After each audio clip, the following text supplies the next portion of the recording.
previously. Go and gaze upon the iron emblematical harpoons round yonder lofty mansion, and your question will be answered. Yes, all these brave houses and flowery gardens came from the Atlantic, Pacific, and Indian Oceans. In this same New Bedford there stands a whaleman's chapel, and few are the moody fishermen, shortly bound for the Indian Ocean or Pacific, who fail to make a Sunday visit to the spot. I am sure that I did not. Returning from my first morning stroll, I again sallied out upon this special errand. The sky had changed from clear, sunny cold to driving sleet and mist. Wrapping myself in my shaggy jacket of the cloth called bearskin, I fought my way against the stubborn storm. Entering, I found a small, scattered congregation of sailors, and sailors' wives and widows. A muffled silence reigned, only broken, at times, by the shrieks of the storm. Each silent worshipper seemed purposely sitting apart from the other, as if each silent grief were insular and incommunicable. The chaplain had not yet arrived, and there these silent islands of men and women sat steadfastly eyeing several marble tablets with black borders, masoned into the wall on either side the pulpit. 3 of them ran something like the following, but I do not pretend to quote. Sacred to the memory of John Talbot, who, at the age of 18, was lost overboard near the Isle of Desolation, off Patagonia, November 1st, 1836. This tablet is erected to his memory by his sister.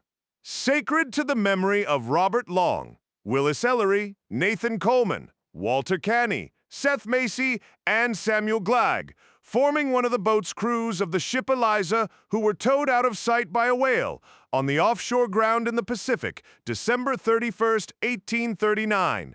This marble is here placed by their surviving shipmates.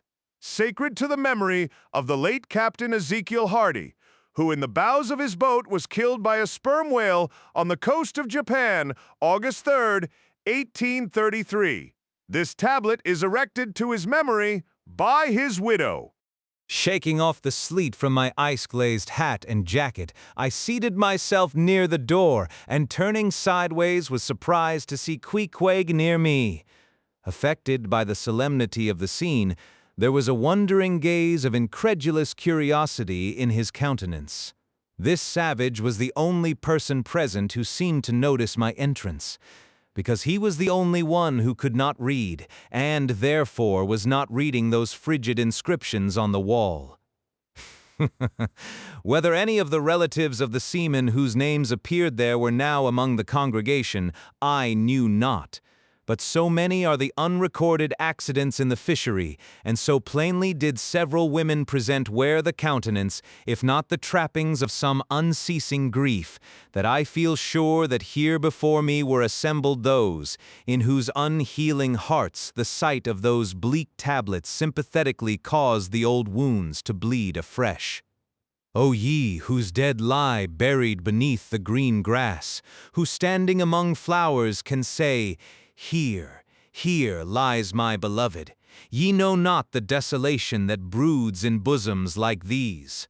What bitter blanks in those black-baitered marbles which cover no ashes? What despair in those immovable inscriptions? What deadly voids and unbidden infidelities in the lines that seem to gnaw upon all faith, and refuse resurrections to the beings who have placelessly perished without a grave? As well might those tablets stand in the cave of Elephanta as here. In what census of living creatures the dead of mankind are included? Why, it is that a universal proverb says of them that they tell no tales, though containing more secrets than the Goodwin Sands. How's that to his name who yesterday departed for the other world?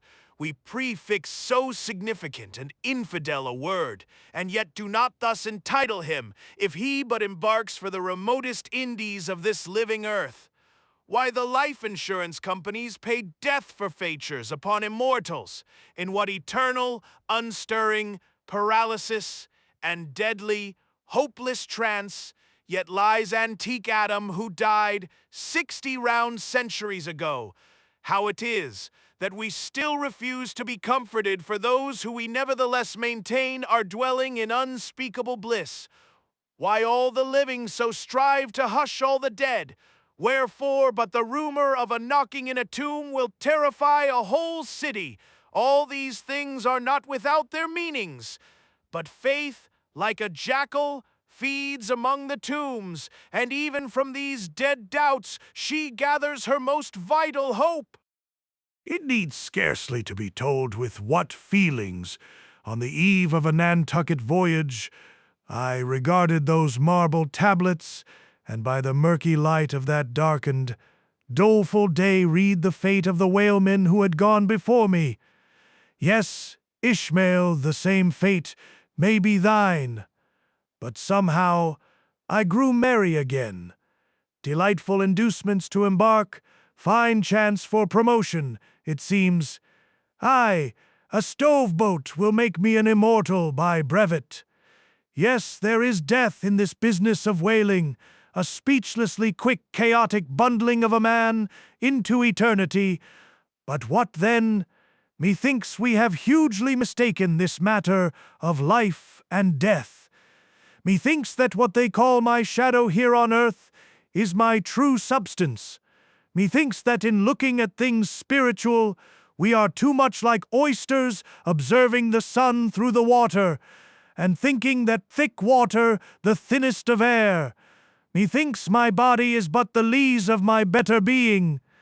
In fact, take my body who will, take it, I say, it is not me. And therefore, 3 cheers for Nantucket, and come a stove boat and stove body when they will, for stave my soul, Jove himself cannot. End of chapter. To be continued. Please like, comment, and subscribe if you don't want to miss the next chapter.